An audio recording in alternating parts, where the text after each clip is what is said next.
A devastating fire that broke out near the Madina Redco flats in Accra has claimed the life of one person. According to a statement released by the Ghana National Fire Service earlier on Saturday, the fire began around 11:15 p.m. on Friday night. Approximately 140 wooden structures and 20 metal structures, which were used for both commercial and residential purposes, were destroyed. Now, firefighters from the Madina fire station, with support from the Adenta, Legon, Abilinkpe and the headquarters stations, worked tirelessly to control the blaze. The fire has since been contained, but tragically, one person has died and about 60 structures, along with their contents, were completely destroyed.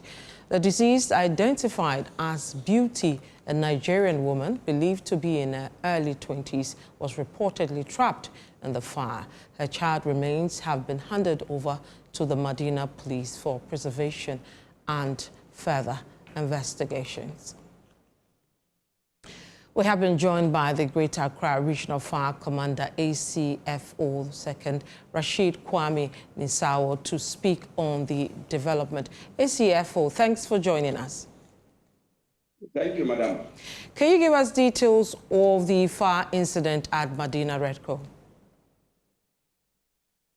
So, like you rightly said, in fact, nobody reported this fire to us. Okay. These days, we embark on the patrol duties. So at 23:15 hours, we call something station outlook. Our men were on their usual patrols, and then they saw that a fire had erupted around the Redco down there, where these female Nigerians, majority of them are females from Nigeria, resides. And these are midship structures. They saw that there was a fire outbreak there. They went there, and then by 23:17 hours, they were there. But as soon as they got there, they realized that the fire was well alight. When we say well alight, it means that the fire was at the developed stage. So Madina quickly called for assistance. So Adenta Fire Station came, Legon Fire Station came, Abilinkpe Fire Station came, and the National Headquarters also joined. So in total, we had about 5 appliances. And at 00:17 hours, that is exactly 1 hour after the discovery of the fire, we managed to put the fire under control and realized that one person had lost her life. And then she was the person that you just mentioned. All we know is her name is Beauty, that she couldn't make it. She couldn't make it.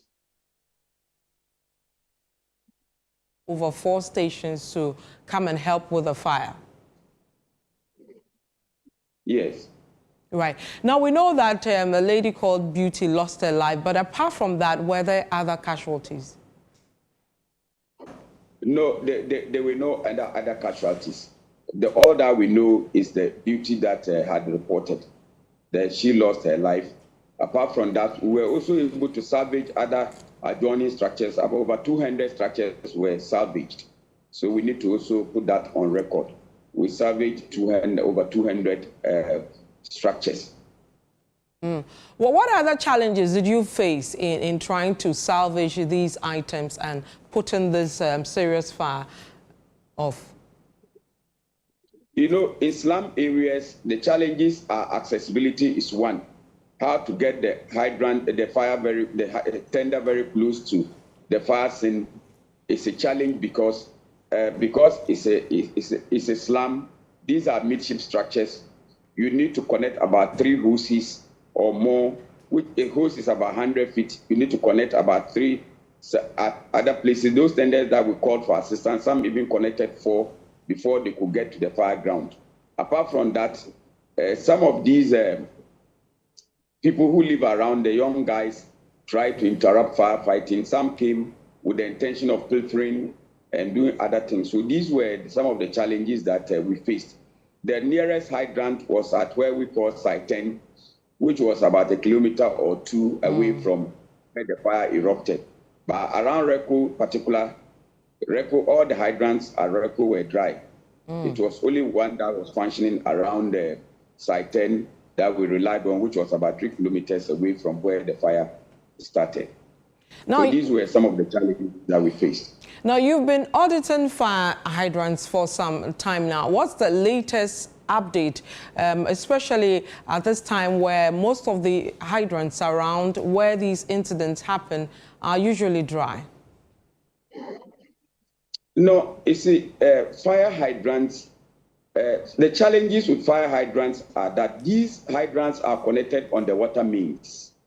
These hydrants are connected on the water mains. What it means is that if you can't find taps flowing, Ghana Water Company has closed the taps, then it means that the hydrants will not also flow. So the hydrants could be there all right, but you go and open and they are dry because the pipes have been shut.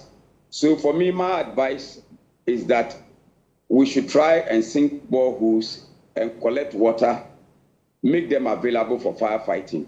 Well, if we are not lucky, the day of reckoning, unfortunately, the hydrant may be available, but it will be dry. So these are the things that we need to know.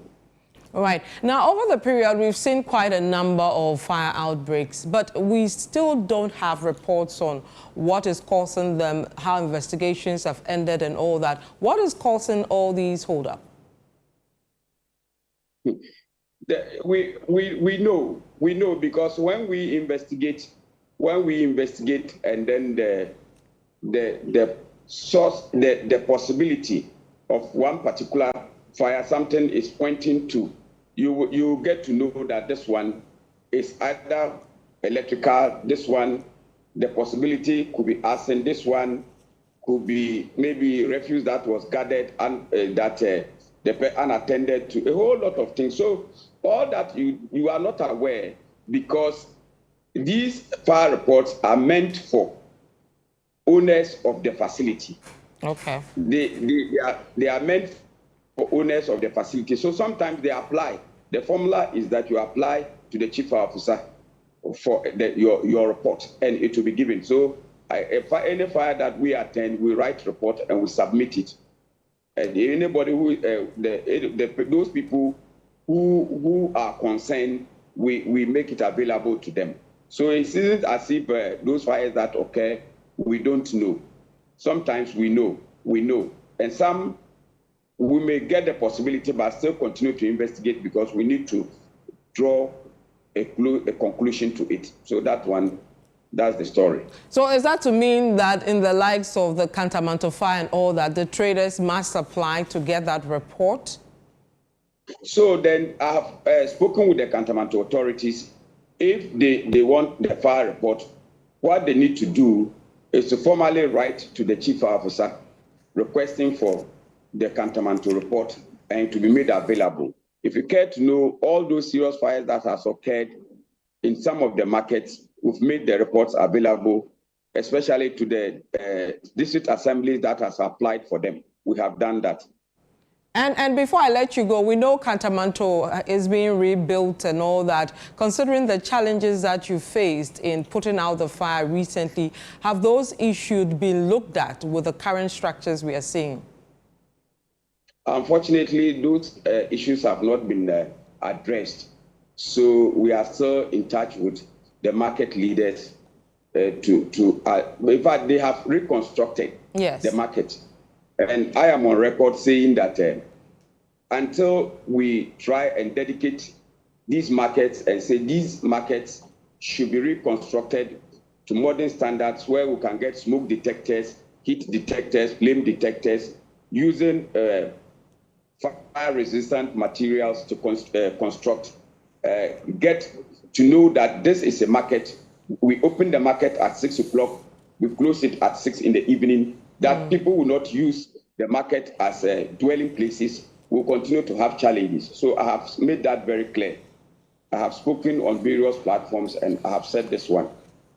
All right. My advice is that they should try as much as possible, try and reconstruct the market to befit modern standards, and let's move away from these wooden structures that we use with wire boards and plywood and other things. We have fire-resistant materials that can help the system.